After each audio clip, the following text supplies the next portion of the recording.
केले सुरू. एक सेकंड बस फक्त. रोलिंग आहे. रोल.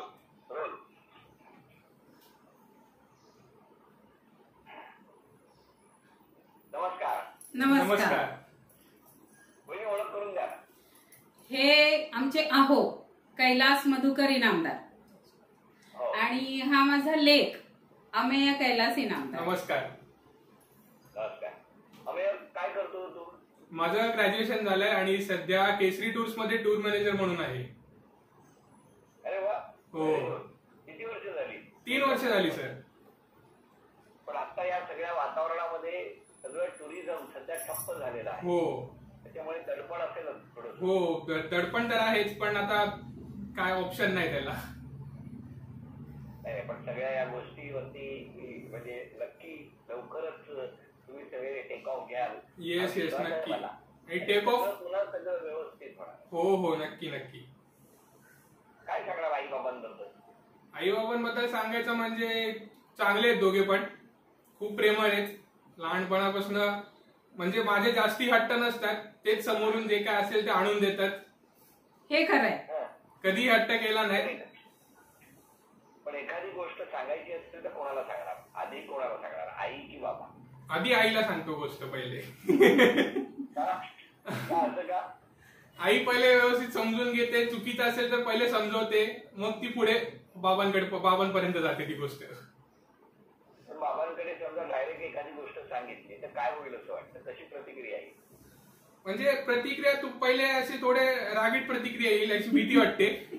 आईचं कसं मुलाकडे थोडा कौल जास्ती चांगला असतो ना, थोडं प्रेमळ असतं मुलांच्या याच्याकडे, म्हणून मग आईकडे पहिले जातो. नाही पण छान वाटतंय. आणि आता वहिनी मला सांगा की हे पौरोहित्याचं शिक्षण तुम्ही किती वर्ष घेताय?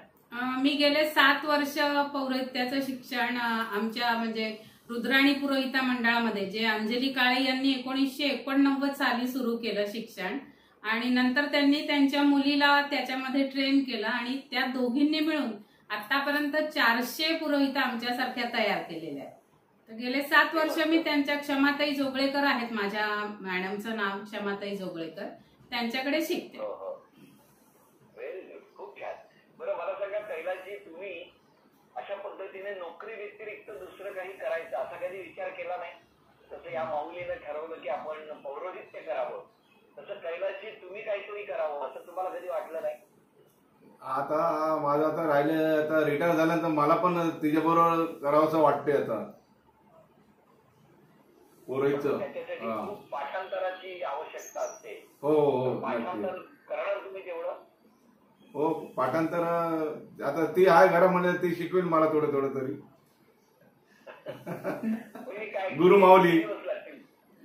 मला सांगा वहिनी, तुम्ही 3 वर्ष शिकला, 3 वर्ष लागली तुम्हाला हे सगळं शिक्षण घ्यायला. कैलासजी किती दिवसात शिकतील असं वाटतं? त्यांचा जरा संस्कृत, म्हणजे मी तर शाळेमध्ये मला संस्कृत होतं, पण त्यांना संस्कृत नव्हतं, त्यामुळे त्यांना थोडा जास्त वेळ लागणार. थोडा जास्त वेळ. पण आज जर एखादी प्रार्थना करायची असेल किंवा एखादा श्लोक मंत्र काहीतरी म्हणायचं असेल तर कुठलं म्हणा? म्हणजे आता म्हणून दाखव. हो आता म्हणा, म्हणजे जेणेकरून सगळ्याकडे होम मिनिस्टर जिथे जिथे बघतायत त्या सगळ्यांच्या घरामध्ये एक आनंदाचं चैतन्याचं वातावरण निर्माण होईल आणि कोरोनाचं संकट लवकर निघून जाईल. काय म्हणतात?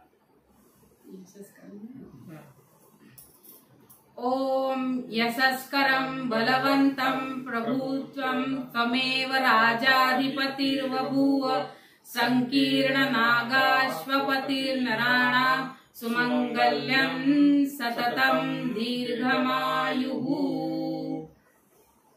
वा वा वा वा, खूप छान. बरं, पाठीमागे आता तुमच्या दोघांच्या पुढे पुढची पिढी बसलेली आहे, त्याला पौरोहित्याची किती आवड आहे? आमच्याकडे आम्ही खास त्याच्यासाठी शिकतोय. तो माझ्या बरोबरीने गणपती बसवायला पण जातो, सत्यनारायण सध्या शिकतोय आणि त्याला पूर्ण त्याच्यामध्ये खूपच इंटरेस्ट आहे आणि त्यालाही माझ्यासारखं सगळं शिकायचंय. अरे वा, काय म्हणणं आहे?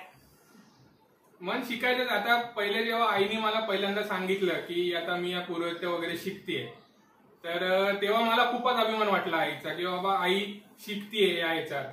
मग मी एकदा पहिल्या वर्षी गणपतीला जेव्हा आई बाहेर गेलेली तेव्हा दिवसभर होती, सकाळी 6 वाजल्यापासून दुपारी 4 पर्यंत आई बाहेर होती, डोंबिवलीतले ठाण्याचे सगळे गणपती करत. तर त्याच्यानंतर मला वाटलं की आईवरती खूप लोड पडतोय, म्हणून मी आईला बोललो की तू सगळं मला पण शिकव, म्हणजे तू ठाण्याचे वगैरे करशील आणि मी इथले करेल, म्हणजे तुझ्यावर जास्ती लोड येणार नाही. म्हणून मग हळूहळू मी पहिले गणपतीची प्राणप्रतिष्ठा शिकायला लागलो आणि आता सत्यनारायण पण शिकतोय हळूहळू. पुढे याच्यात हेच अजून शिकणार आहे याच्यात पण पुढे. आईची मेहनत बघून आईला हातभार हो. थोडासा ताण कमी व्हावा यासाठी अमेयने सुरुवात केली. येस अमेय सुद्धा आता हळूहळू हे पौराहित्य शिकतो आहे. हो. छान वाटतं हे सगळं ऐकताना. आणि पण हा बोला मला अजून एक सांगायचंय की हल्लीच्या पिढीला हे मंत्रोच्चार वगैरे हे जे काय देवाचं त्याच्याबद्दल जास्त स्वारस्य नाहीये. त्यांना असं वाटतं की हा हे सगळे जुनाट आहे किंवा म्हणजे नाही त्याचं असं. पण मला असं सगळ्या आत्ताच्या पिढीला असं सांगायचंय की हे जे मंत्र आहेत, ह्या मंत्र आपले रक्षण करतात आणि आपल्या मनाचं सामर्थ्य वाढवतं. हे जे आमचे मंत्रोच्चार आहेत त्यांनी आम्ही आता जवळजवळ श्रावणापासून दिवाळीपर्यंत आमचे प्रचंड प्रोग्राम्स चालू असतात. तर ह्याच्यामुळे आपल्या शरीरालाही ऊर्जा मिळते आणि आपले असे अनेक आजार आहेत की हे विशिष्ट मंत्रांनी सुद्धा ते बरे होतात. हे काही लोकांना पटत नाही. कैलासजीला मला विचारायचंय, वहिनी इतकी धावपळ करतात, अशा वेळेला तुम्ही कुठली मदत करता घरात? त्या ते मी जास्त सांगू शकते, कारण मी जेव्हा या बाहेर ऑफिसला जाते किंवा पौरोहित्याचे कार्यक्रम नंतर ऑफिस, तेव्हा ते सगळी घराची आघाडी सांभाळतात. मला काहीच बघावं लागत नाही. या दोघांचा मला भरपूर पाठिंबा आहे.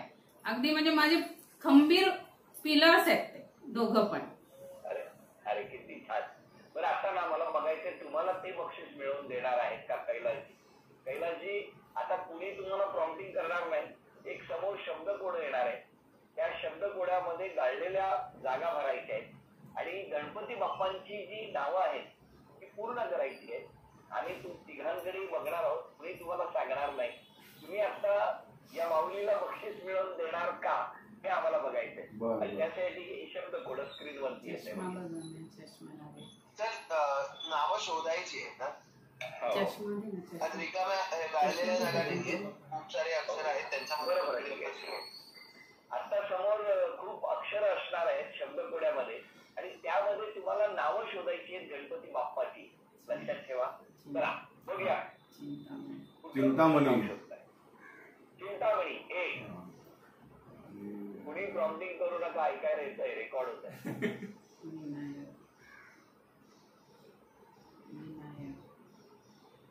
मोर मोदक. आवाज येतोय वहिनी. गिरिजात्मक. तरी कळतंय. गिरिजात्मक. गिरिजात्मज. ओके चला, 2 झाली. अजून एक. अरे मला तर केवढी नावं दिसत आहेत माहिती आता. विनायक. बघा नीट बघा काय लिहिलंय. बरं विनायक आहे, पण त्याच्या आधी जर 2 अक्षर वाचली तर सिद्धिविनायक पूर्ण होईल. बरोबर, सिद्धिविनायक. अजून एक नाव दिसतंय बघा, उभं आहे. सिद्धिविनायक. देत नाही. चला 3 नावं सांगितली. आता अमीर आणि पहिली तुम्ही सांगा 2 नाव.